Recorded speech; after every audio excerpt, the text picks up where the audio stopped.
Si hay algo que aprendemos de las Escrituras, es el hecho de que los métodos de Dios son muy distintos a los nuestros. Un ejemplo de esto lo vemos en el hecho de que las características que Él suele buscar en los hombres no es precisamente las que nosotros, en la mayoría de los casos, solemos buscar y apreciar. Y la forma como Él usa a aquellos hombres que Él llama al ministerio muchas veces desafía nuestras expectativas. Como dice el famoso himno de William Cowper, nuestro Dios se mueve de maneras misteriosas. Esa es una de las grandes lecciones que nosotros aprendemos del capítulo 16 del primer libro de Samuel. De hecho, es una de las grandes lecciones de todo el libro. Si vemos primera y segunda de Samuel como un solo libro, una de las grandes lecciones del libro es Dios exalta a los humildes, pero Dios abate a los soberbios. Ahora, antes de pasar a considerar el contenido de este capítulo en particular, permítanme ponerlo en su contexto. Las historias que se narran en los primeros capítulos del libro de Samuel se encuentran en el período de los jueces. Y como ya nosotros sabemos y hablábamos en el taller anterior, fue una época muy oscura, política, religiosa, moralmente, en la nación de Israel. En el periodo de los jueces había un ciclo que se repetía una y otra vez de pecado, opresión, arrepentimiento, liberación, y luego volvía de nuevo pecado, idolatría normalmente, opresión de naciones vecinas, arrepentimiento, y luego Dios enviaba un Salvador. Y el estribillo del libro de los jueces nos prepara para la historia que se narra en el primer libro de Samuel, que como ya dijimos en el taller, va inmediatamente después del libro de los jueces. En aquellos días no había rey en Israel y cada cual hacía lo que bien le parecía.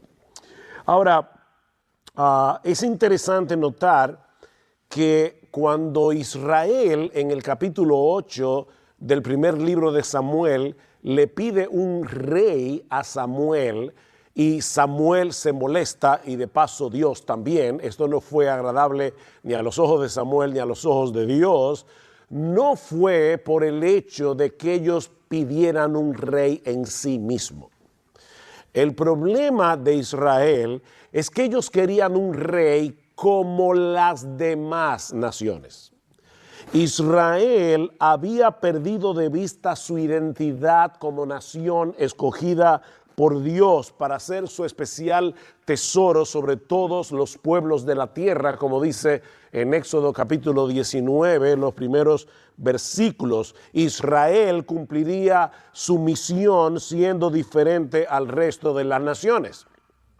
Pero en los días de Samuel, ellos no querían ser distintos, ellos querían ser iguales. Y Dios les dio lo que querían, proveyéndoles al rey Saúl en el trono de Israel. Dice en primera de Samuel, capítulo 9, versículo 2, que Saúl era un hombre joven y buen mozo. No había otro más bien parecido que él entre los hijos de Israel. Oigan esto, de los hombres arriba sobrepasaba a cualquiera del pueblo. En otras palabras, Saúl era presidenciable. Era un candidato que se veía bien en las vallas publicitarias. Físicamente parecía un buen candidato. Pero como todos sabemos, su reinado fue un desastre. Saúl demostró de diversas maneras su falta de disposición a obedecer la palabra del Señor, hasta que él finalmente fue desechado. Él desechó la palabra, Dios lo desechó a él. Y es aquí donde entra en juego el personaje de David en el capítulo 16 de Primera de Samuel, que vamos a considerar en esta tarde. Y podemos dividir esta historia básicamente en 4 escenas. La primera escena es la comisión de Dios a Samuel, versículos 1 al 3. Y el Señor dijo a Samuel: ¿hasta cuándo te lamentarás por Saúl después que yo lo he desechado para que no reine sobre Israel. Llena tu cuerno de aceite y ve, te enviaré a Isaí, el de Belén, porque de entre sus hijos he escogido un rey para mí. Interesante palabra. He escogido un rey para mí. Y Samuel respondió, ¿cómo puedo ir? Cuando Saúl lo sepa, me matará. Y el Señor dijo, toma contigo una novilla y di, he venido a ofrecer sacrificio al Señor. Invitarás a Isaí al sacrificio y yo te mostraré lo que habrás de hacer. Entonces me ungirás al que yo te indique. Tomarás un rey para mí y tú me vas a ungir al que yo te indique. En el capítulo 15, el capítulo anterior, dice que Samuel le dice a Saúl que lo ha desechado como rey, que Dios lo ha desechado como rey. Y eso llena de tristeza el corazón de Samuel, porque Samuel no solamente lamentaba el fracaso personal de Saúl por no haber podido ser un buen mentor, por decirlo de alguna manera. Él estaba lamentando la rebelión de Saúl y el hecho de que Dios lo hubiera desechado. Samuel amaba a Saúl, pero también es probable que él se estuviera preguntando lo que iba a suceder en el futuro inmediato de la nación ahora que la monarquía había fracasado. Todavía él no sabe que Dios tiene un as debajo de la manga. Él simplemente sabe que Saúl ha sido desechado en el capítulo anterior. ¿Debilitaría esto a la nación de Israel, dejándola a merced de sus enemigos? Samuel no tenía ni idea de lo que iba a suceder con Saúl, ni cómo su destitución iba a afectar la estabilidad política de la nación de Israel. Y es en ese contexto que Dios lo comisiona para ir a Belén. Y más particularmente a la casa de Isaí, para ungir con aceite al sustituto de Saúl. Ahora, este ungimiento era una señal de consagración que simbolizaba la capacitación del Espíritu Santo para llevar a cabo la tarea que se le estaba encomendando a ese hombre, ya sea sacerdote, profeta, rey. En este caso era para ungir a un rey. De manera, mis hermanos, y esto es importante, que en un sentido literal, el hombre designado por Dios era el ungido del Señor. O sea, no olviden que la palabra Mesías es la palabra Cristo en griego, es la palabra ungido en español. Así que Samuel fue enviado a Belén a ungir a un Cristo con C minúscula, a un Mesías con M minúscula. Más adelante, en el versículo 13, vemos que en el mismo momento en que David es ungido por Samuel, el Espíritu del Señor vino poderosamente sobre David desde aquel día. Así que a partir de ese momento David vino a ser el Mesías de Israel, el Cristo de Israel, con M minúscula, con C minúscula. Ese término proveería el vocabulario que iba a usarse en el futuro para hablar del ungido por excelencia que Dios habría de proveerle a su pueblo. El Mesías con M mayúscula, el Cristo con C mayúscula, del cual David no era más que una sombra. Por supuesto, cuando Samuel recibe esta encomienda de parte de Dios, entra en pánico, porque él sabía una cosa. Saúl era paranoico. Al principio Saúl no quería subirse al trono. Después que se subió no quería bajarse. Así que Samuel está aquí preocupado. Él conocía el carácter irascible, el carácter paranoico de Saúl. Pero Dios lo tranquiliza diciéndole que él no tiene que dar toda la información acerca de la razón de su visita a Belén. No es que Dios le está pidiendo a Samuel que mienta. Le está diciendo, tú vas a sacrificar y vas a ungir a un rey, pero tú no tienes que dar toda la información. Si alguien llegara a preguntarle, él podría decir verazmente, yo vine a ofrecer un sacrificio al Señor. Así que en obediencia al mandato de Dios, Samuel se dirige a la casa de Isaí y eso nos lleva a la segunda escena. Ya vimos la comisión de Samuel, veamos ahora en segundo lugar el criterio selectivo de Dios. El criterio selectivo de Dios. Versículo 4. Samuel hizo lo que el Señor dijo y fue a Belén. Y los ancianos de la ciudad vinieron a su encuentro temblando. ¿Ven el problema aquí? Y diciendo, ¿vienes en paz? Y él respondió, en paz. He venido a ofrecer sacrificio al Señor. Consagraos y venid conmigo al sacrificio. Samuel consagró también a Isaí y a sus hijos y los invitó al sacrificio. Y aconteció que cuando ellos entraron, vio a Eliab y se dijo, ahí está, ciertamente el ungido del Señor está delante de él. Pero el Señor dijo a Samuel, no mires a su apariencia ni a lo alto de su estatura, porque lo he desechado, la misma palabra del capítulo anterior. Porque Dios ve no como el hombre ve, pues el hombre mira la apariencia exterior, pero el Señor mira el corazón. Entonces Isaí llamó a Abinadab y lo hizo pasar delante de Samuel. Y este dijo, tampoco a este ha escogido el Señor. Después Isaí hizo pasar a Sama y él dijo, tampoco a este ha escogido el Señor. Isaí hizo pasar a 7 de sus hijos delante de Samuel, pero Samuel dijo a Isaí, el Señor no ha escogido a estos. En todo este pasaje hay un juego de palabras en el original hebreo que no se capta en el español. Cuando el Señor comisiona a Samuel para que vaya a casa de Isaí, la razón que le da es que de entre sus hijos he escogido un rey para mí. Recuerden esa frase.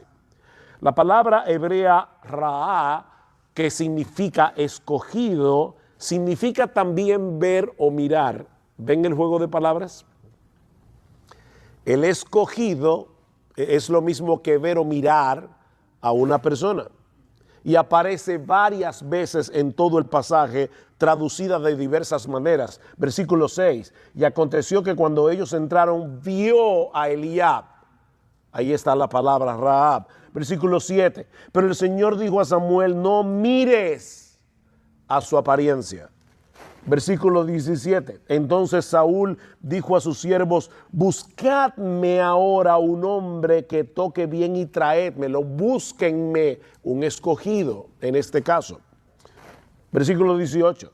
Y él respondió, uno de los mancebos, y respondió uno de los mancebos y dijo, he aquí, he visto a un hijo de Isaí.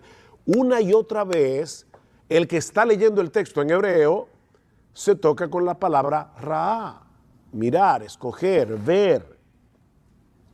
Hay un énfasis aquí en el hecho de que Dios y el hombre tienen dos formas distintas de mirar.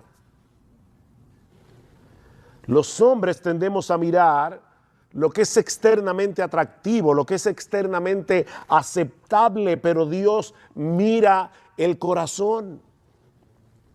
Ya Samuel había visto que el hombre joven, alto, buen mozo, que inauguró la monarquía fue un fracaso. Ya Samuel había pasado por esa experiencia. Sin embargo, ¿qué hace tan pronto ve a Eliab? Comete el mismo error. Llega a la conclusión de que ese tiene que ser el ungido del Señor. Ahora, mis hermanos, antes de juzgar duramente a Samuel, mirémonos a nosotros mismos en ese espejo.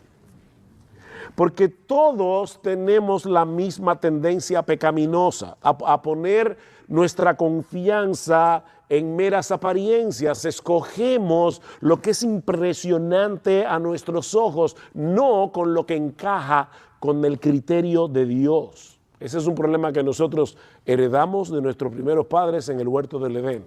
¿Qué fue lo que Eva evaluó cuando vio la fruta prohibida? Dice, cuando la mujer vio que el árbol era bueno para comer y que era agradable a los ojos y que el árbol era deseable para alcanzar sabiduría, tomó de su fruto y comió y dio también a su marido que estaba con ella y él comió. Adán, en vez de ser el líder, lo que hizo fue seguir la voz de su mujer. Me llamó la atención, mi esposo y yo hace unos años fuimos a la Capilla Sixtina, no para adorar obviamente, sino para admirar los trabajos de Miguel Ángel, y yo nunca había notado que en el fresco que Miguel Ángel pintó en el techo se ve a Eva tomando de la fruta prohibida y a Adán bajando la rama.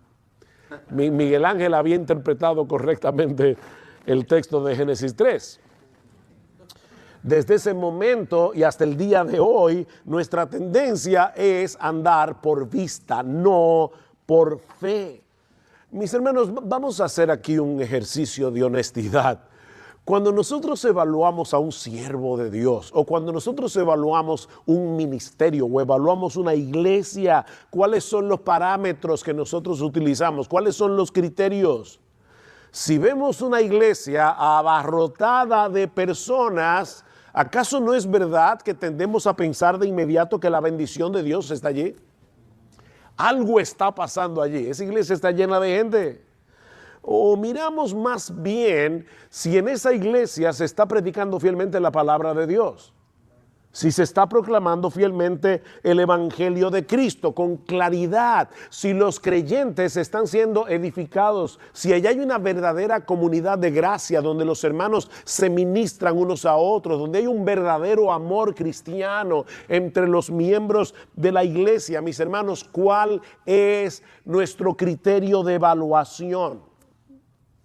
Ahora, debo aclarar que eso no quiere decir que el crecimiento numérico sea malo, ni tampoco que el no crecimiento sea bueno. No, eso no es lo que estamos diciendo. Lo que estamos diciendo es que ese no es una tabla de evaluación. Punto. O sea, eso ni siquiera se debe tomar en cuenta. Sin embargo, otra vez, por favor, seamos honestos. No es verdad que esa es una de las cosas que nosotros solemos pensar desde que vemos una iglesia que está creciendo numéricamente. Dios está bendiciendo ese ministerio.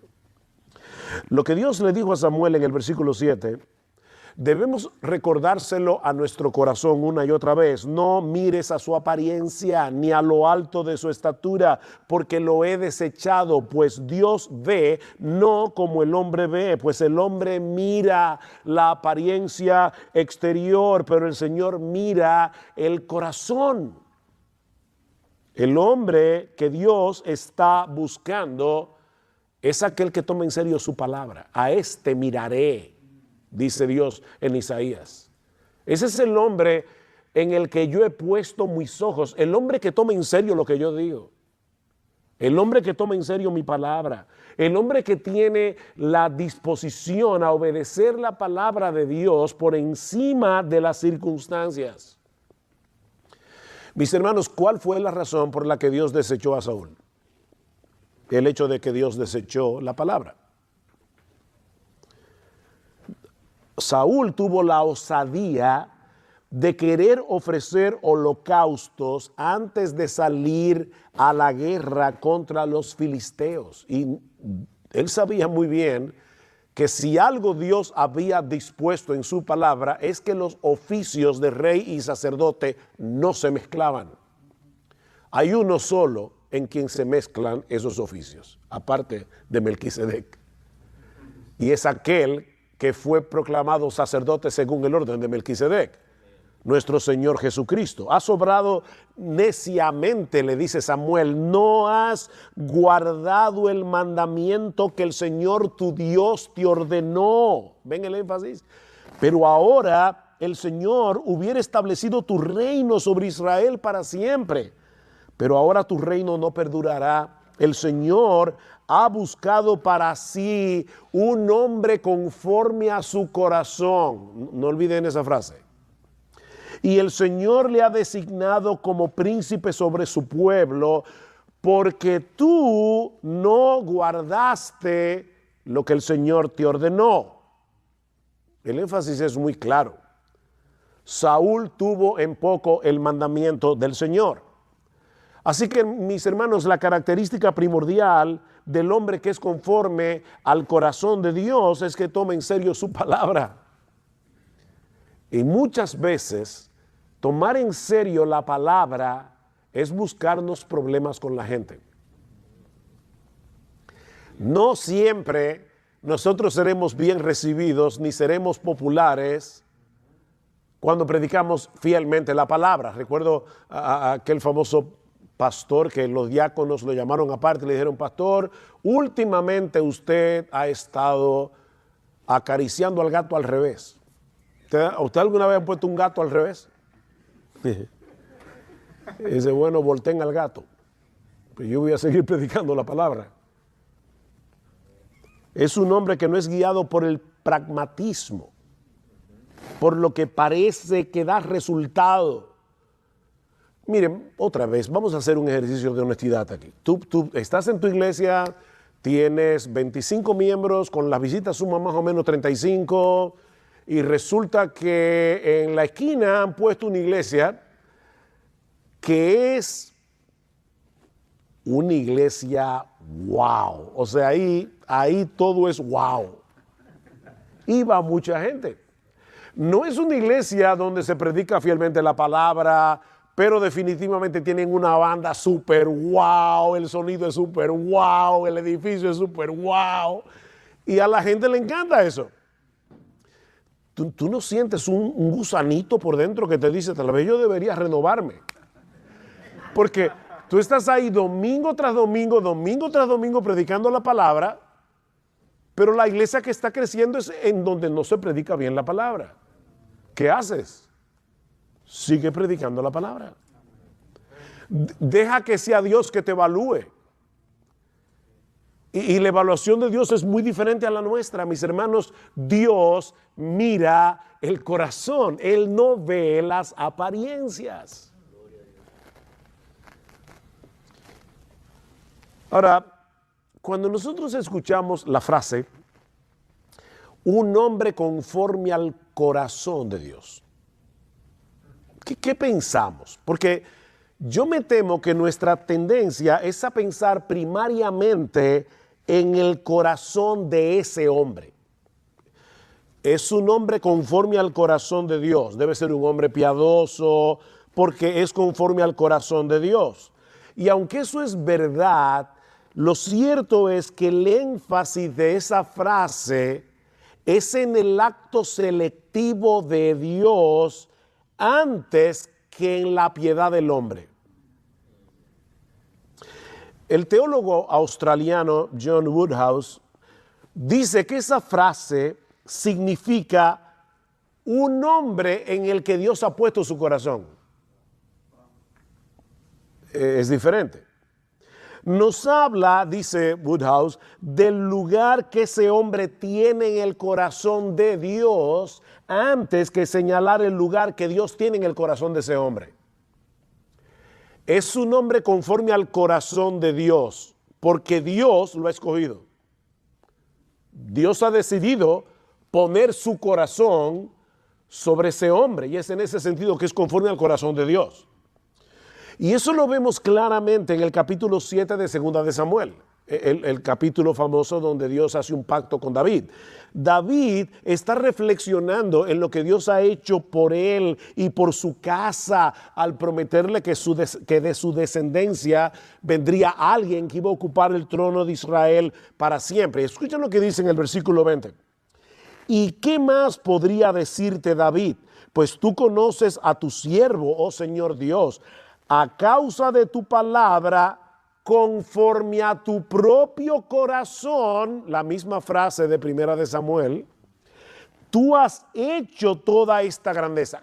Conforme a tu propio corazón, tú has hecho toda esta grandeza para que lo sepa tu siervo, oh Señor Dios, por eso tú eres grande, pues no hay nadie como tú, ni hay Dios fuera de ti, conforme a todo lo que hemos oído con nuestros oídos. Así que fue Dios el que puso su corazón sobre David, obrando en David para que David pusiera su corazón en Dios. La iniciativa, mis hermanos, siempre es de Dios. El relato bíblico siempre deja en claro que la gloria es de Dios y no nuestra, aun cuando tú y yo seamos fieles en obedecerle a Él, en obedecer su palabra. La gloria siempre es de Dios, porque es Dios el que misteriosamente está inclinando nuestro corazón para que nosotros seamos obedientes a la palabra de Dios. 1 Corintios 4:7, ¿qué tú tienes que tú no hayas recibido? Y si lo recibiste, ¿por qué te glorías como si no lo hubieras recibido? O 2 Corintios 4:7, recuerden eso, 2 Corintios 4:7, cualquiera de los dos. Nosotros tenemos un tesoro en vasos de barro para que la excelencia del poder sea de Dios y no nuestra. ¿Ven? La excelencia del poder siempre es de Dios. En nosotros solamente está el barro y el barro sale por alguna parte. Somos responsables de nuestra obediencia, pero reconociendo nuestra debilidad, debemos pedirle a Él, como hace el salmista una y otra vez en el Salmo 119. ¿Qué le pide el salmista a Dios? Haz bien a tu siervo. Dame una casa más grande, un mejor carro. ¿Verdad? Como decía un argentino, no es Greg, pero había un argentino que decía, la felicidad está hecha por las cosas pequeñas, un pequeño yate, una pequeña mansión. ¿Verdad? Entonces, ¿cuál es el bien que el salmista quiere? Haz bien a tu siervo que viva y guarde tu palabra. No es lo que le está pidiendo. Señor, tú hazle bien a tu siervo, y lo que yo te estoy pidiendo es que tú me des vida y un corazón inclinado para cumplir tu palabra. Versículo 36, inclina mi corazón a tus testimonios y no a la avaricia. Dios inclinó el corazón de David para llegar a ser un hombre conforme al corazón de Dios. Lo que nos lleva a la tercera escena de este pasaje. El rey pastor escogido y ungido. Ya vimos la encomienda que Dios le da a Samuel. Ya vimos el criterio de Dios para cumplir esa encomienda. Veamos ahora el rey pastor que fue escogido y ungido. Todos los hijos de Israel, y hay una ironía clara en el pasaje, se presentan uno tras uno delante de Samuel. Los hijos de Isaí, pero todos fueron desechados por Dios. Eran 7 sin David, se mencionan 3, porque luego los vamos a ver en el capítulo 17. Pero se mencionan estos 3 en la batalla contra los filisteos. Así que Samuel le pregunta a Isaí en el versículo 11, ¿son estos todos tus hijos? Y vuelvo y reitero, esta parte de la historia está cargada de ironía, porque dice en el versículo 5 que Samuel había invitado a esa cena, dice específicamente, versículo 5, a Isaí y a sus hijos. Él no le dijo, mándame buscar a todos tus hijos mayores. Dijo, Isaí, mira, ven, que vamos a hacer una cena en tu casa y tráeme a tus hijos. Pero David no estaba ahí. No sabemos por qué. ¿Por qué David no estaba allí? Bueno, el texto no lo dice, pero por la respuesta de Isaí, más adelante, podemos inferir que David no era considerado en ese momento lo suficientemente importante como para estar sentado a la mesa, nada más y nada menos que con el profeta y juez Samuel. Samuel era un personaje en aquellos días.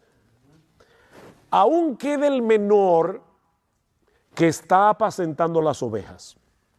O sea, aquí tenemos un muchacho que para colmo tiene el oficio de pastor. No parece ser el más indicado para llegar a ser rey de Israel, pero ese era precisamente el que Dios había escogido.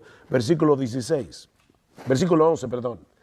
Y Samuel dijo a Isaí, ¿son estos todos tus hijos? Y él respondió, aún queda el menor que está apacentando las ovejas. Entonces Samuel dijo a Isaí, manda a buscarlo, pues no nos sentaremos a la mesa hasta que él venga acá. ¿Recuerdan lo que dijo Ana en su cántico al principio del libro? Eso es lo que marca el tono del resto de la historia en Primera y Segunda de Samuel. Nuestro Dios abate a los soberbios, nuestro Dios exalta a los humildes. Esa es una constante en el libro de Samuel. De hecho, tanto en el capítulo 16 como en el capítulo 17 se resalta el hecho de que David era rubio y bonito.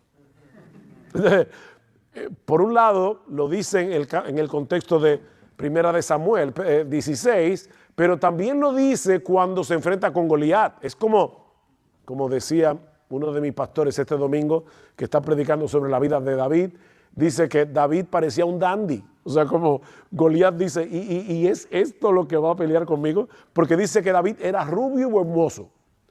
Y yo no creo, le decía a mi esposa, yo no creo que lo dijo en tono de alabanza a David. Lo que está diciendo es, y este figurín es el que viene a pelear conmigo.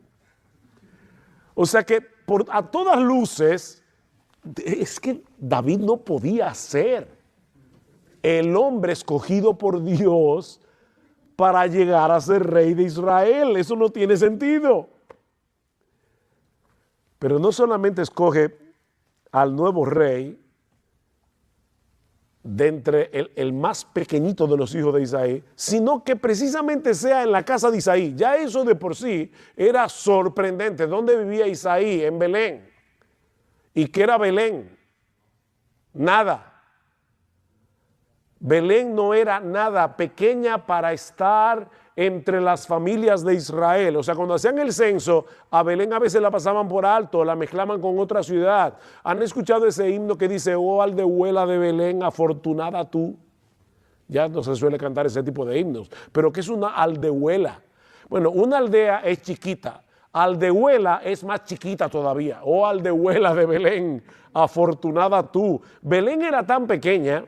Yo recuerdo que toda mi familia es de Belén y yo me acuerdo que mi abuelo decía, fumaba como un murciélago, murió de hecho, lamentablemente, era un fumador empedernido, pero mi abuelo decía, mi abuelo era de otra ciudad que se llama Bet-Yala, que queda al lado, y mi abuelo decía, si tú enciendes un cigarrillo en Belén y te vas caminando hacia Bet-Yala, llega fumándotelo.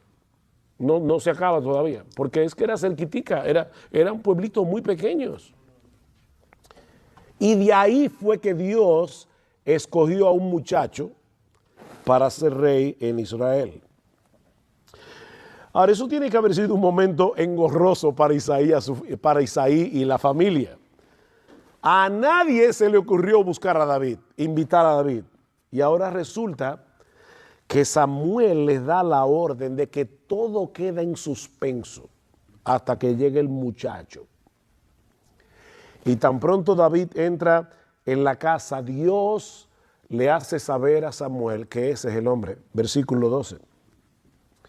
Y envió por él y lo hizo entrar. Era rubio, de ojos hermosos y bien parecido. Y el Señor dijo, levántate, úngele, porque este es. Entonces Samuel tomó el cuerno de aceite y lo ungió en medio de sus hermanos, y el Espíritu del Señor vino poderosamente sobre David desde aquel día en adelante, y luego Samuel se levantó y se fue a Ramá. Perdón.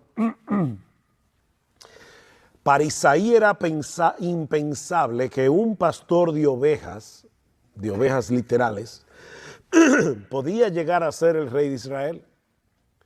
Pero resulta que ese es el tipo de rey que Dios está buscando. Alguien que apacentara a su pueblo con sabiduría para guiarlos hacia él. Esto es importante. Aquí también hay otra ironía. David era pastor de ovejas y Dios estaba buscando a un pastor para su pueblo. A un rey que no fuera como Saúl.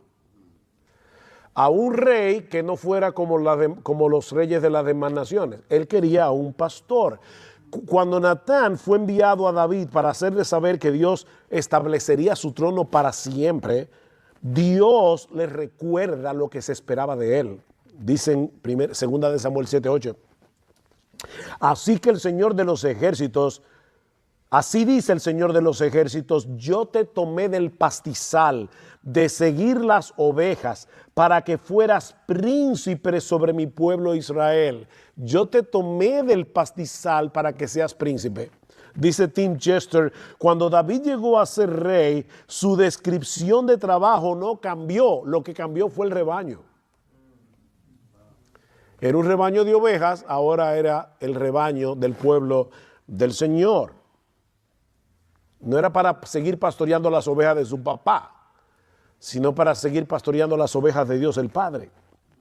Esto era lo que Dios quería que hicieran los reyes escogidos por Él. Aunque estuvieran sentados en un trono y no trabajando en el campo, se suponía que los reyes de Israel eran pastores. Esa es la figura que Dios usa en el Antiguo Testamento para referirse a los líderes de su pueblo. Ezequiel 34, hijo de hombre, profetiza contra los pastores de Israel. Esos eran los líderes. Profetiza y di a los pastores, así dice el Señor Dios, ay de los pastores de Israel que se apacientan a sí mismos. ¿No deben los pastores apacentar al rebaño? Y más adelante, mis ovejas andan errantes por todos los campos y por todo collado alto. Mis ovejas han sido dispersadas por toda la faz de la tierra sin haber quien las busque ni pregunte por ellas. ¿Qué hará Dios para resolver esa situación? Remover a los pastores falsos para reemplazarlos por el único pastor que podía llenar la medida. Dice en Ezequiel capítulo 34, entonces pondré sobre ellas a un solo pastor que los apacentará, mi siervo David. David. Pero David estaba muerto. Evidentemente, el profeta Ezequiel está hablando de otro David. Dice, los líderes religiosos de mi pueblo no están pastoreando las ovejas. Así que yo me voy a buscar a otro.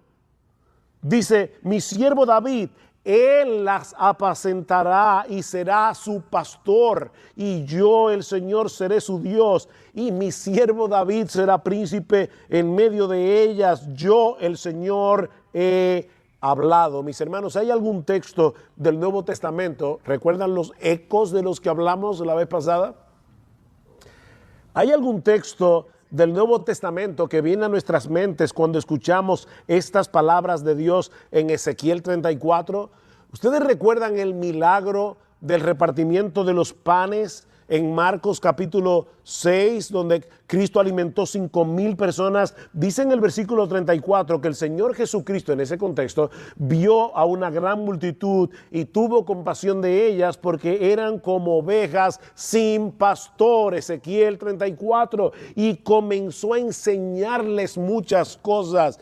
Marcos nos está diciendo aquí, ¿ustedes recuerdan que Dios había dicho que iba a enviar a un pastor? Bueno, miren cómo Cristo se sintió cuando vio a las ovejas de la casa de Israel. Estaban como ovejas sin pastor. Y todos conocemos, obviamente, lo que el Señor dice de sí mismo en el capítulo 10 del Evangelio de Juan. Yo soy el buen pastor y el buen pastor da su vida por las ovejas. Gracias. Ese es el rey pastor que nosotros necesitamos. Mis hermanos, la tendencia natural de nuestro corazón es escoger a Eliab o a algunos otros de los hijos de Isaí. Pero el rey provisto por Dios es Jesús. Es un descendiente de David que ya está entronado en los cielos y a la diestra del Padre, y que algún día volverá para reinar junto a los suyos por los siglos de los siglos. Pero el ungimiento, la historia del ungimiento de David no concluye allí. Como vimos hace un momento, tan pronto David es ungido. ¿A qué hora fue que yo empecé? Ya estoy terminando. Me dieron media hora y yo respeto el tiempo. Tan pronto David es ungido, el Espíritu de Dios vino sobre él con poder. ¿Recuerdan? Pero ¿qué sucedió con Saúl? Eso nos lleva a nuestro último encabezado. el rey, conforme al corazón del pueblo, comienza a sufrir los estragos de haber sido abandonado por Dios. El rey no conforme al corazón de Dios, sino conforme al corazón del pueblo. Versículo 14. El espíritu del Señor se apartó de Saúl. Ven, el espíritu del Señor vino con poder sobre David. El espíritu del Señor se apartó de Saúl. ¿Perdió la salvación?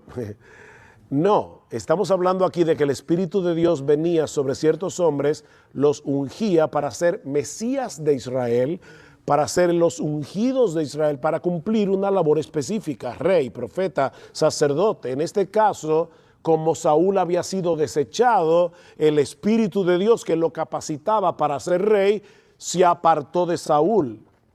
Y un espíritu malo de parte del Señor le atormentaba. Recuerden que en el Antiguo Testamento una de las funciones del Espíritu era capacitar a las personas llamadas por Dios para llevar a cabo un oficio. Al ser desechado por Dios como rey, el Espíritu de Dios abandona a Saúl y viene un espíritu malo.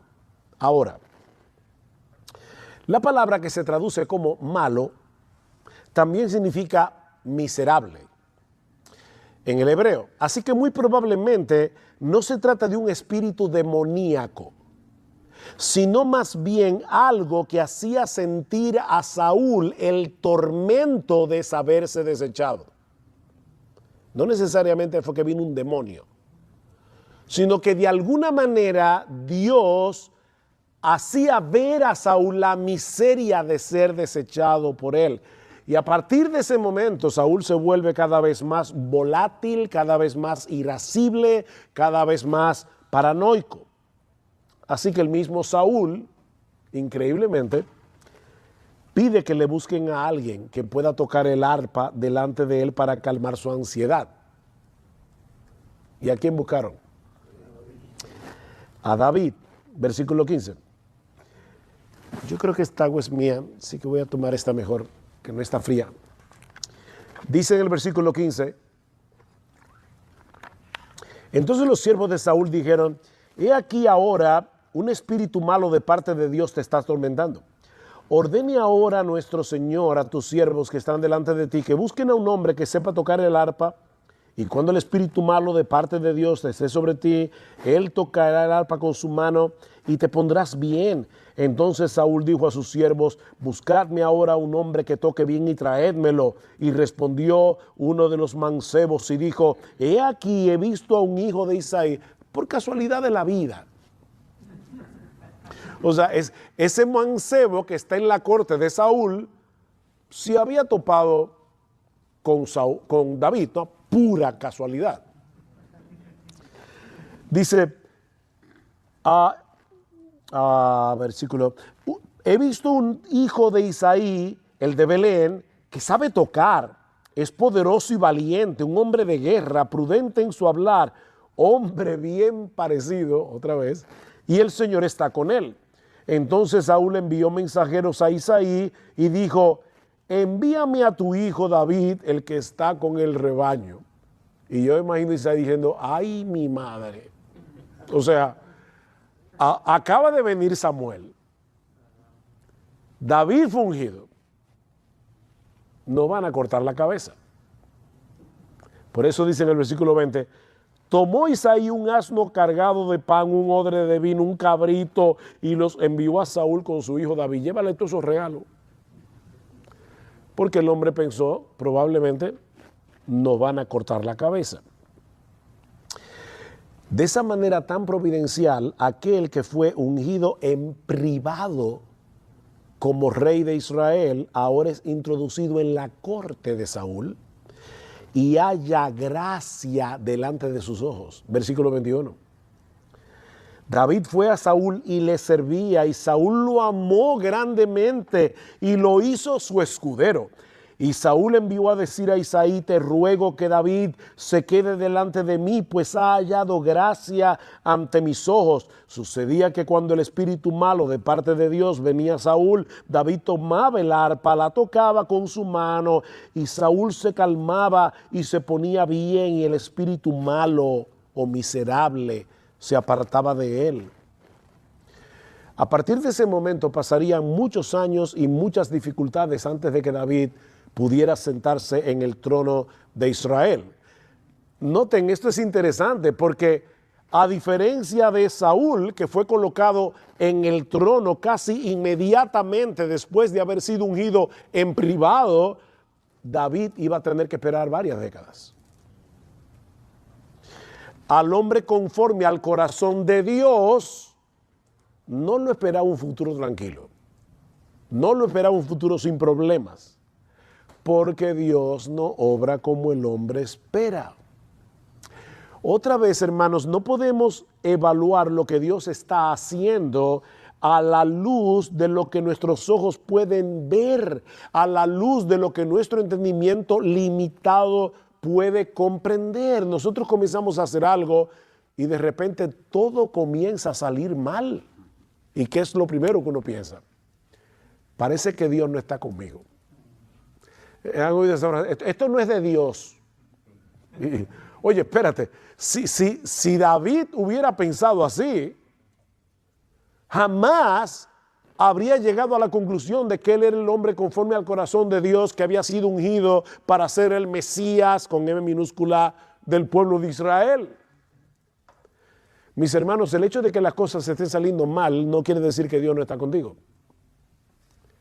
De hecho, el hecho de que las cosas estén saliendo bien no quiere decir que Dios sí está contigo. A Jonás le fue muy bien. Óyeme, llegar al puerto y encontrarse con un barco que estaba a punto de zarpar y precisamente hacia el lugar donde él quería, lo más lejos posible de Nínive. ¡Qué providencial! Eso tiene que ser del Señor.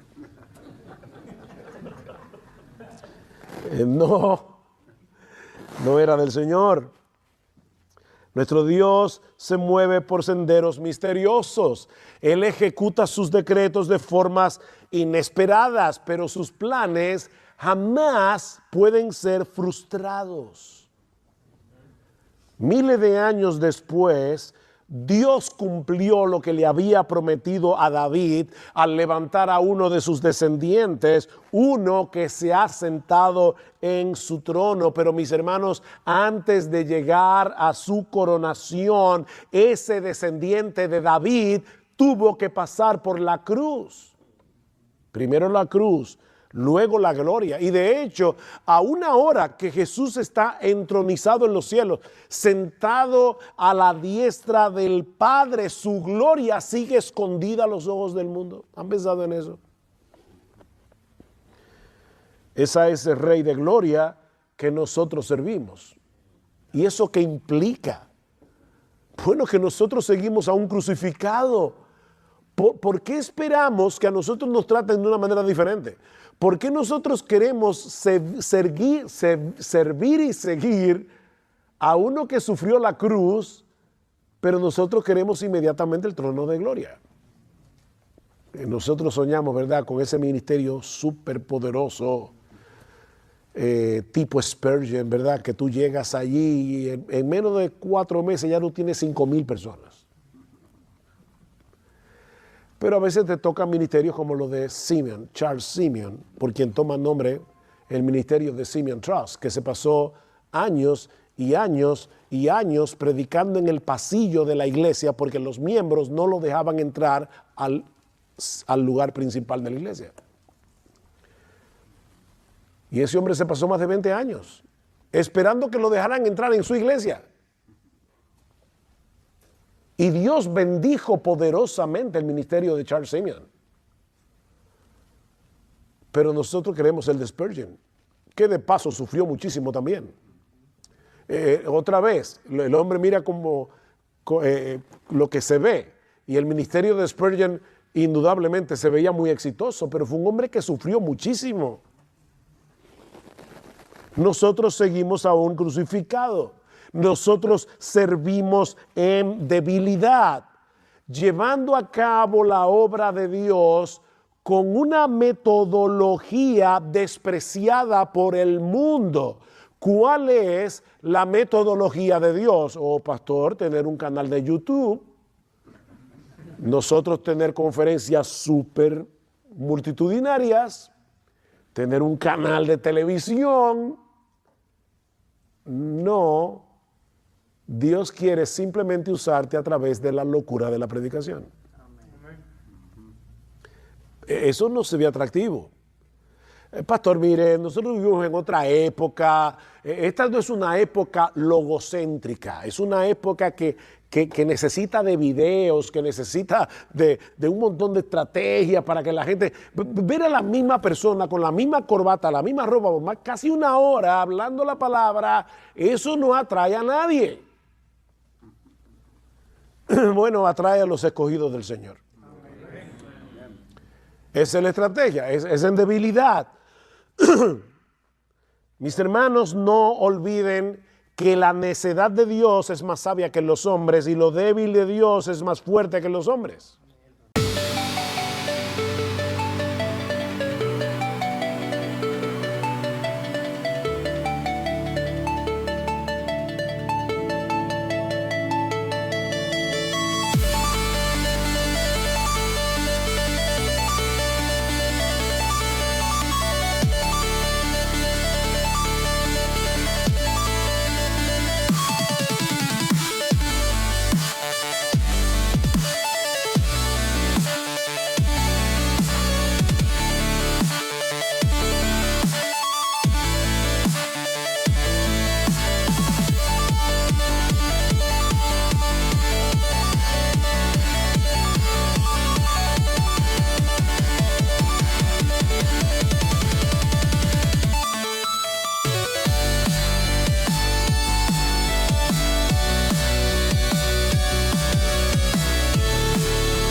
This world is endless,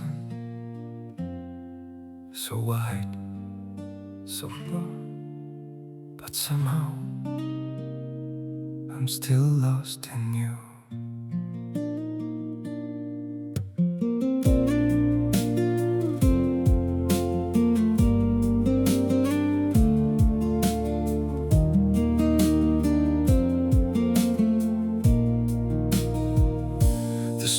are full of moving shadows, countless places I could go. Cities shining, people passing, yet I still feel so alone. Every road keeps leading nowhere, every sky feels cold and blue. In this world so vast and open, I'm still lost in missing you. The world is wide, so wide before me, but I keep losing my way. Somewhere in the endless distance, your memory makes me stay. The world moves on without us, but my heart remains untrue. For no matter where these feet may wander, I'm still lost in missing you. I have tried to outrun silence, tried to leave your ghost behind, but your name still echoes softly through the corners of my mind. The world is wide, so wide before me, but I keep losing my way. Somewhere in the endless distance, your memory makes me stay. The world moves on without us, but my heart remains untrue. For no matter where these feet may wander, I'm still lost in missing you. Maybe someday I'll stop searching for your face in every crowd, but until that day, this broken heart will keep calling your name out. The world is wide, so wide before me, but I keep losing my way. Somewhere in the endless distance, your memory makes me stay. The world moves on without us, but my heart remains untrue. For no matter where these feet may wander, I'm still lost in missing you.